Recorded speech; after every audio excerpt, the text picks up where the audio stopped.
guys, welcome back to Letters from the Principal podcast, Season 2, Episode 2, You Can't Suspend Survival. I'm your co-host, Mary Almonte, and I got my girl, Des White, here with me. Yes. Hi, Mary. Thank you. Today we're getting into one of the most ratchet and dirty places to me, which is the school system. And I feel like in some topics and places and things, they can be empowering. But when it comes to minority children with special needs, whether it be health, mental health, conditions, social anxiety, I feel like they are not welcoming to our children. They do not make accommodations for our children. And as moms, we often feel boxed in and we have to make certain things happen for our children. So I'm very glad that we are touching on this topic today. And as well as, Letters from the Principal, this is not just a place where we talk about kids being bad or things that affect us as moms. Sometimes on this show, we have to talk about topics that makes us as mom put our boots on, get in the field. Like, it's your job as a mom to stand up for our kids. And I think that the person on this episode really, really exemplifies everything a mom needs to be when their kid is dealing with the issue, and that's on the front line. Kim. Thank you, Des. As you guys know, I'm Kim Osorio. I had a very unique experience this year with the school system, and that really makes me passionate about this topic that we're here today. Yes, and when ma'am. we discussed it, one of the things that I said was, I have to get my friend, I'll just put it out there, I have to get my friend Tyrene on this episode. Tyrene Gibson was an advocate for her daughter. I mean, and I remember down to watching her at the school board meetings on video because she had a fight. She had to fight for her daughter's rights. And it was empowering. And me knowing her daughter, Aya, who is also here with us today, knowing her story, knowing what they had gone through, I was rooting for her, but also learning a lot just about the school system, a lot that you don't really understand until you actually go through it, right? Yes. And so I want to welcome Tyrene Gibson here today. Welcome, Tyrene. Thank you very much. I want you to share some of your story because I think, again, that people need to hear what you went through and understand just like what the steps are. Because even in dealing with, I'll just say it, Kiana's school this past year, my daughter was graduating high school. She was with Bergen Tech, which is a blue ribbon school in Bergen County. She had to test in. They told me she wouldn't get in. There was only 9 kids, they said, from each district that gets in. So we were so proud of Kiana when she got into the school. And it was the roughest 4 years that I dealt with a school in my experience as a mother, having 3 kids. So understanding that Tyrene also had some struggles with the school system. And, I want to kind of like let you talk a little bit about just your story and give us some background to Aya, yourself, and take it from there. Well, a little bit about the background. Aya was born with sickle cell anemia, and she went through a bone marrow transplant at the age of 11 and a half. So when she first started school at Fort Lee School System, I had to make provisions with the educational coordinator with the hospital where she was being treated for sickle cell, and they had to allow accommodations for her at the school. She was on a 504 plan, which is a plan basically for students that have any type of health condition. With those accommodations, she had to have things such as water at her desk.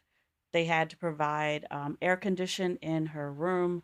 They had to allow her, if she needed to go to the bathroom, be able to go to the bathroom at any particular time, as well as if she needed additional assistance with homework after school, they had to provide a teacher or some type of educator to help her with homework and things if she did miss school.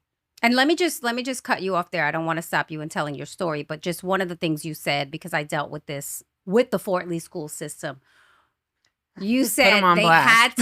they had to give air conditioning in her room. Yes. This was a big deal Yes. when my kids were coming up in the Fort Lee school system because there was no air conditioning Yes. in the school. And I remember Tyrene coming back in her very Tyrene way and saying to me, like, well, Aya's room has air conditioning because I made sure of it. And I was like, well, okay. But I didn't know how she went about that. I didn't know how she was able to do that. I actually had to get a 504 plan for my daughter in her senior year of high school. And had I been informed about what a 504 plan is, and when she started school and started dealing with some mental health issues, right? I would have known to go after it. The school didn't tell me this. And that was a big problem that I had with the school in her senior year. But Tyrene went through this because she knew, to go out and get this plan, right? Well, I discussed it with the educational coordinator from the hospital. Right. So they actually educated me on all of the procedures that needed to be done. Right. But it's interesting. You say you discussed it with the hospital.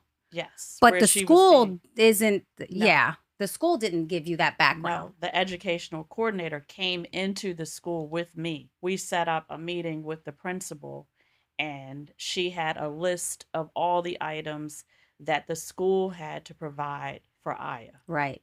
Which is so important because it's like these are our systems that we're navigating, some of us for the very first time. So I just know in my experience how tough it was to get information from the school, because a lot of times, like, let's just say it, like the school is only concerned with liability, who's going to sue them. Mm-hmm. And, I don't want to kind of jump the gun here with you, and I don't know how much I can say, but You tell can us say. more about how your journey went on, where you actually had to have I don't want to say it. Can I say it? Yes, you can Yeah, say it. where you actually say it. had to file a A lawsuit lawsuit. against the school. So, okay, sorry, I didn't mean to cut you off. So even before the lawsuit, I had to fight for her to be able to have Skype at home, so that if she was ever in the hospital or if she was at home because she could not go to school because she was not feeling well, she was able to still be in the classroom. So the district did not ever have Skype. This was before Zoom, Right. before the pandemic. Right. And I went with the educational coordinator back to the school to meet with the principal to have this set up. Initially, they said no. And I said, why? And they said, because of the other students in the class. And I said, well, we can basically change all of this. Right. All you have to do is angle the camera at the teacher and not at the other students. Right. And then send out a release and make all the other parents aware of it. And that can be done easily. But they initially told you no. They told were me so no, resistant. and they fought it for 2 months before the superintendent of the schools then went over the principal and allowed it.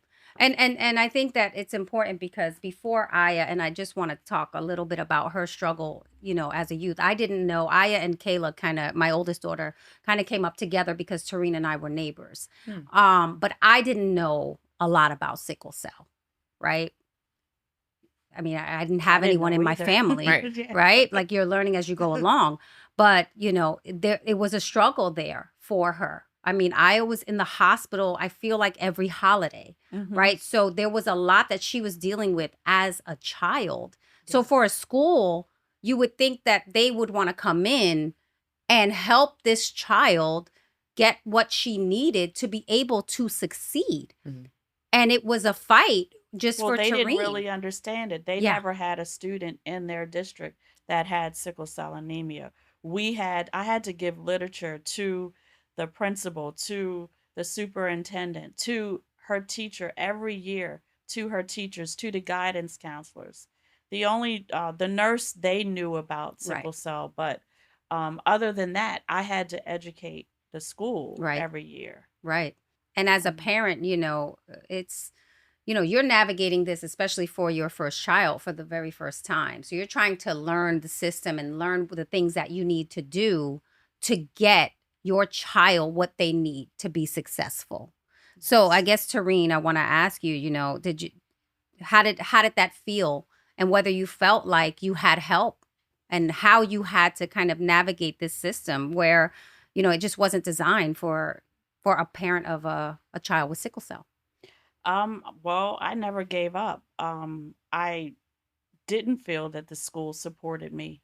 But I knew that the educational coordinator supported me at the hospital, and I had great support at the hospital with the social workers, with all of the therapists there, and the doctors. So I just continued on pushing along through the school system to get what I needed for Aya.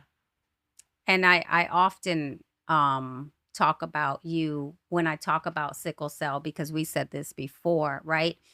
I've had conversations where I've talked to people and said, "Oh no, you can cure sickle cell," right? I want to talk a little bit about what year, right?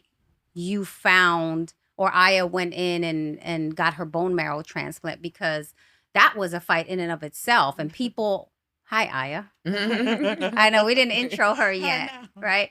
But people, a lot of people just don't know that that's an option. A lot of people don't know that there's a cure for sickle cell. And that was one of the reasons that I would like to share my story, because there is a cure for sickle cell.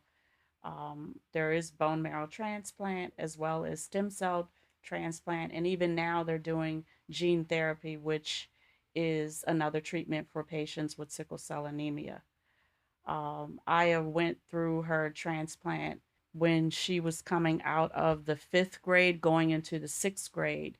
Um, Yeah. we started the treatment then.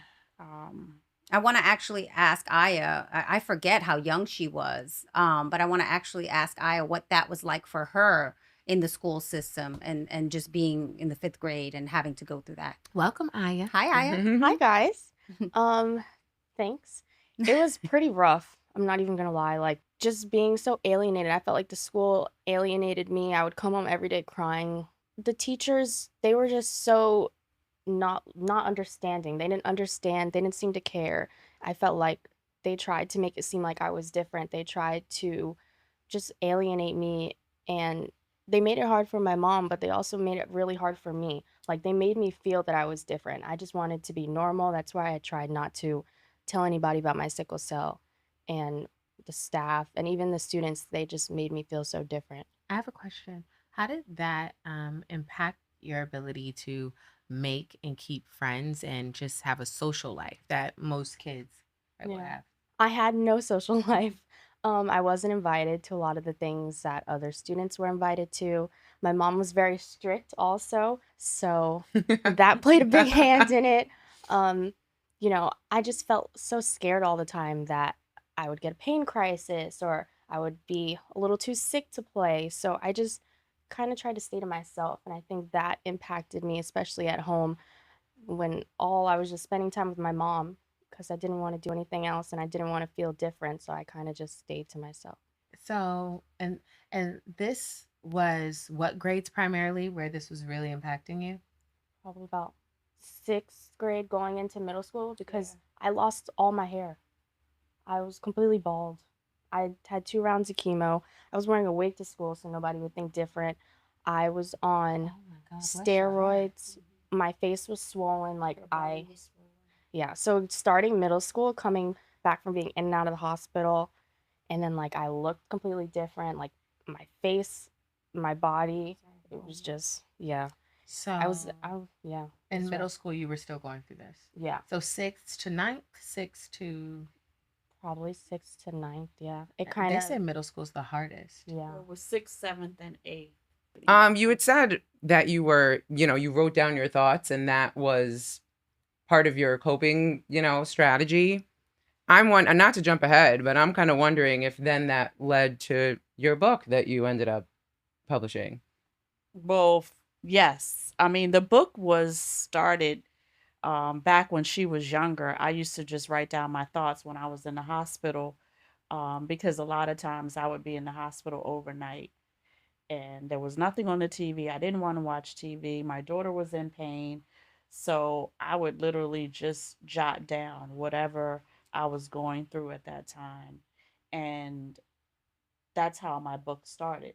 I just wrote down what I was thinking, not thinking that it was going to be a book, Mm. but it was just my own personal thoughts. And then later on, that was turned into wanting to make it into a book so that it would be able to help other patients and other families that were going through what I went through or something similar to what I was going through.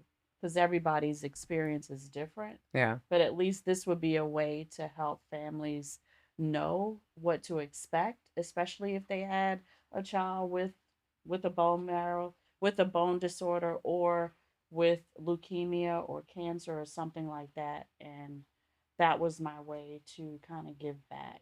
Yeah. I want to hear more about how you had to regulate on the school.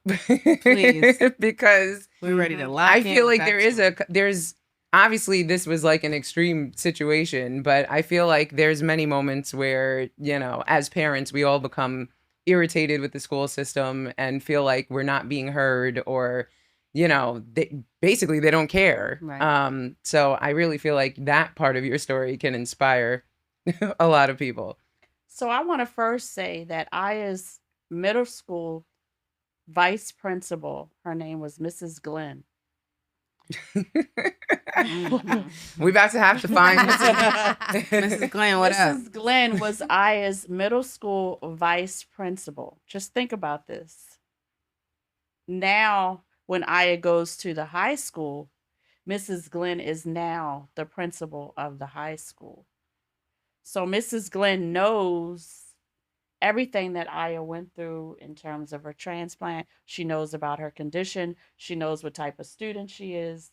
And she knows me as her mother. Mm. So she had a vendetta, basically. It could go two ways, right? Right. So when Aya was in the 11th grade, do you want to share your story? Or you want?